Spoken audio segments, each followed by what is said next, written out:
Hi everyone, I'm Kat and welcome to my channel, Naturally Beautiful Girl. So today I'm doing the unboxing of the October Teri Miyahira Capsule box. And I've been thinking for a while about whether or not I was going to continue my subscription of the Teri Miyahira Capsule box. And when I got this one in the mail, it kind of cemented the decision for me. So on my to-do list today is to cancel my subscription for the Teri Miyahira Capsule box. I'll show you the products in this box. I will do a first impressions of it. I'll let you know why these products pushed me to cancel my subscription, and I'll also give you a review of the previous month's box. One good thing about this box is I feel that Teri did listen to us, and all the products came in one of these baggies instead of each of the products being in their own little tinfoil bag. Now they all came in one bag, which I think is really nice and reduces waste. I was very happy to see that. So the first thing in this box is this blush duo in the shade Persistence. I think it might be a little bit hard for you to see, but this side of the blush over here is a darker shade than this side. I'll swatch the two shades separately and I'll swatch them swirled for you. Top swatch is this lighter shade here. The next shade down is the other half of the duo, and the third shade down is the two colors swirled. So this half, the darker half of the duo, does have a bit of a shimmer to it. I don't know if you can see that. It's not matte. This one up here does appear to be more matte, so when you swirl them together, you get kind of a mixture of the two colors with a bit of sheen to it. I mean, it's nice, but I feel like I have a million pressed blushes from Teri Miyahira, and all the shades are starting to look really similar. In fact, I wanted to actually swatch this as a comparison for you. This is the Teri Miyahira blush in Radiant. This came in the first of her regular box that she did that had a capsule, kind of like capsule makeup in it. I think this was in the box where she did the palette, and then two pan forms of eyeshadows, and then a pan form of a blush. This is Radiant swatched here, and I just feel like they're all so similar. Like, it's all starting to look the same to me. Like, I really, like, this one is a little bit more pink, but it's like so similar. I don't know.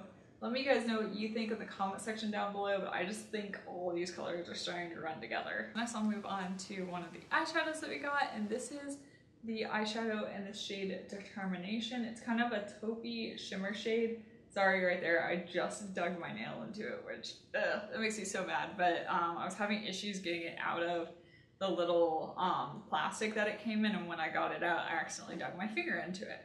But here, I'll swatch this for you. It's pretty. It's a nice, like, taupey, shimmery color, maybe a little bit bronze. I mean, it's a nice color, but it's just not that exciting. I feel like I have a lot of eyeshadows in a very similar vein to this, including a number from Teri Miyahira as well.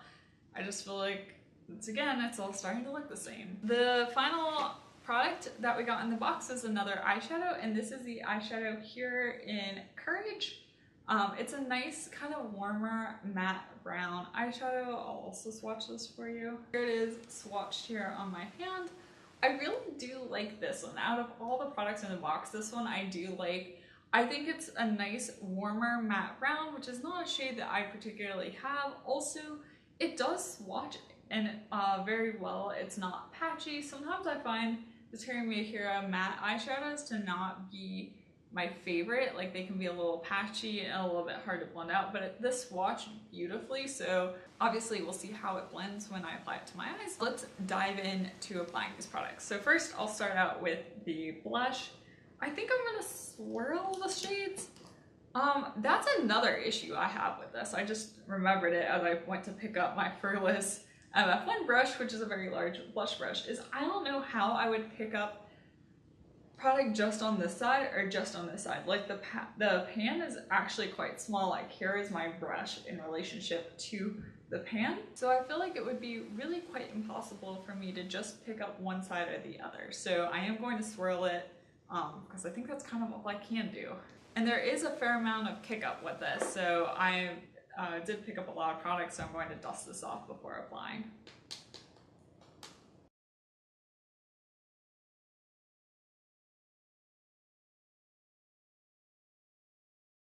I mean, it looks nice, but it's nothing to write home about. I don't really feel like I particularly needed this color, and like I said, it looks really similar to other colors that I have, even colors from Teri Miyahira. Now I'm going to move on to trying the eyeshadows. As always, I'm going to start out with my Lima Pure Eye Primer, and then I think I will go in with the shade Determination on my lid.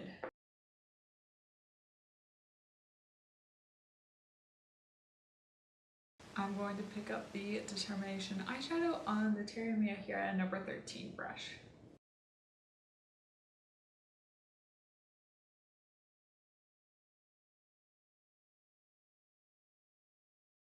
I'm going to apply some of the Teri Miyahira under and over powder using the Miss Shady Lady brush in my crease to kind of set the primer and also help crease shadows blend out more easily.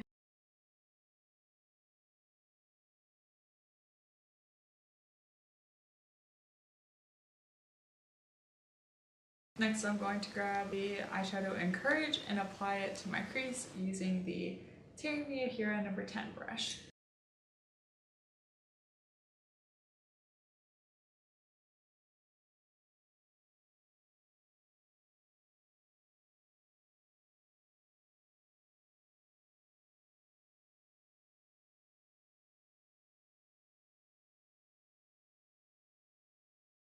An interesting role reversal than what normally happens. I really liked the matte shade and I didn't like the shimmer shade that much. So I really liked Courage, but Determination was so-so.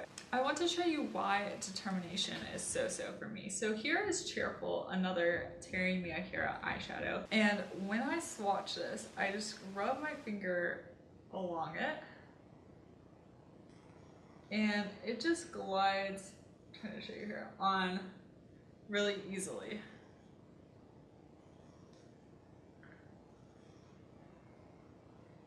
Like, there you go.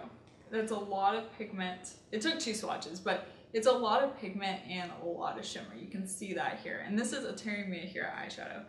This shimmer here in Determination, when I swatch it, it's okay, but I just can't. Here, I'm going to do 2 swatches of this one as well to be fair. But it just is not as intense as something like this. It's just more powdery, not as shimmery, and I just don't think it's pigmented. That's why I'm a little bit disappointed in this shadow in Determination, because I have other shimmer eyeshadows, other metallic eyeshadows from Teri that are just more creamy, more buttery, more intense, and yeah, I'm just comparing these two here. You can see the difference. I mean, moving my hand around so you can see how shimmery this one is and how this one just is not giving you as much. This matte shade though, however, just blended really easily. It was really pigmented. I was able to blend it in my crease without a problem. I really do like this. This will be a really nice addition to my collection, especially because it is a warmer matte brown shade, which was not a color that I had. I still don't want to continue my subscription, and I am going to go into why a little bit. I think that a lot of these products are all starting to look the same, and I think that Teri is stretching herself out too far. I really am supportive of Teri. I think it's amazing that she started her own company and that she is making green and eco makeup, and it's vegan and it's cruelty free. Like, I really am proud of her for having a woman-owned business, for doing this all on her own, and for really having such a successful business. However, I feel like it's just gotten like too big and too much and trying to be too far reaching. There's 2 subscription boxes now. There's the capsule one and the regular one. There's the Teri Miyahira Tribe, which, to be honest, I still don't understand exactly what that is. Then I just found out that they're starting these beauty brunches where they're going to be releasing new products on the weekends and having sales on those products. I don't know, there's so many sales which discount the product so far that if you don't buy something on sale, it feels kind of silly to not be buying it. And these sales are only sales that last for like a day or 2, so you have to make a decision on whether you want a product really quickly or not. It's not something that you can think about and consider. I feel like I keep making impulse purchases, which I don't really appreciate being put in that position. And also, it's so much. And all these products, I keep mentioning it kind of jokingly in videos where, oh, it'll end up in the shop eventually. but it keeps happening. And so I don't know why I'm getting a subscription box when it will eventually end up in the shop. It'll go on sale, and then if I do want that product, I can just get that product rather than like 2 other products that I may or may not actually like. So let me know in the comment section down below how you feel about all this. If you think it's a little overwhelming, if you think it's just too much, definitely let me know. I'm curious to know your thoughts on this as well. So quickly, I'm going to do a review of the previous month's capsule box. And first I'll start off with the bronzer in Tranquil. I really have been loving this bronzer. I think it is the perfect bronzer for someone with my skin tone. It is just a nice matte bronzer. It blends really easily. It's not too pigmented. It doesn't make me look orange. It doesn't make me look red. It just gives a nice color to my face. So I really have been liking this. The next product in the Teri Miyahira box was the cream concealer in the shade Hide. It is supposed to be a salmon color corrector to correct dark circles under your eyes. Unfortunately, I didn't like it that much. I mean, it's pretty dark. I mean, you can see it here compared to my skin tone. And I find a lot of color correcting concealers, especially the salmon ones, are just too dark and don't work on my skin tone. Even when I do go in with another concealer, because you never want to use color correctors on its own, I still find that the color is peeking through and I can't really get it covered up, and so then my under eyes just look kind of salmony and kind of orange. And I had that issue with this, so I tried it, I just didn't love it. The final product in last month's box was this eyeshadow in Quiet. It is a nice matte green. I did really like this. It's not as easy to blend as the matte brown shade in this month's box, but I thought the color was really unique. It's kind of a fun color to have, but still is pretty wearable.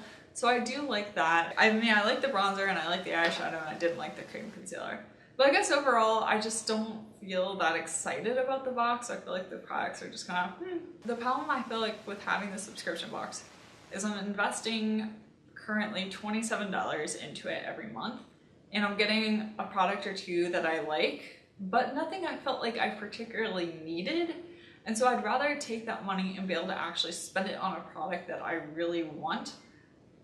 I just think it makes more sense. So that's why I've decided to go ahead and cancel my capsule box. Most of these products end up in the shop anyway, so if I really want something, it'll probably be there eventually, so I can just pick it up then.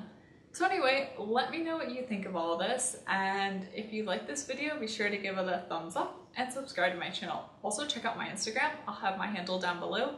I'm at naturallybeautifulgirl. And once again, thank you so much for watching, and I will see you next time. Bye!